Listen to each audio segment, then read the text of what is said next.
বেসরকারি মাধ্যমিক শিক্ষা প্রতিষ্ঠান এবং মাদ্রাসা শিক্ষা পরিবার আজকে তিতাস উপজেলায় এক মানববন্ধন করতেছে এবং মানববন্ধন শেষে ওনারা স্মারকলিপি প্রদান করবেন এবং বিভিন্ন বেসরকারি শিক্ষকদের বিভিন্ন বৈষম্য শিকার আছেন সেই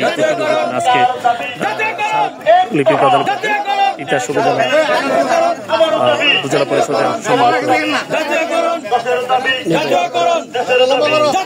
এই মানববন্ধনটি এখন যে র্যালিটি সেই র্যালিটি আমাদের ঢাকা খুলনা রোডের মেইন রাস্তা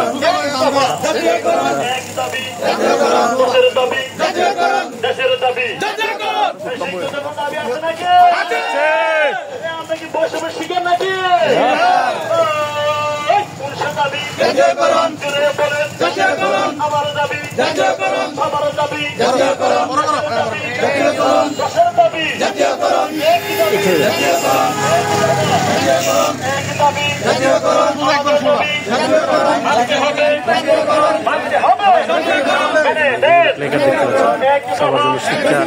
বেসরকারি শিক্ষকদের জাতীয়করণ চাই শিক্ষা প্রতিষ্ঠানের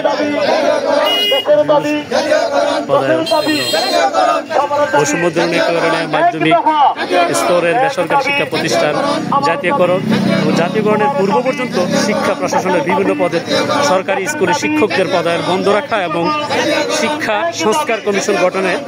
আজকের এই মানববন্ধন এবং স্মারকলিপি অনুষ্ঠানের তিতাস উপজেলার বিভিন্ন শিক্ষা প্রতিষ্ঠান প্রধান সহকারী শিক্ষকবৃন্দ এবং অন্যান্য শিক্ষকবৃন্দ এবং মাদ্রাসার সুপার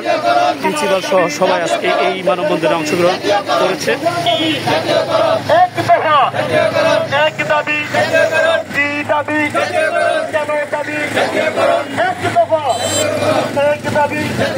শিক্ষকদের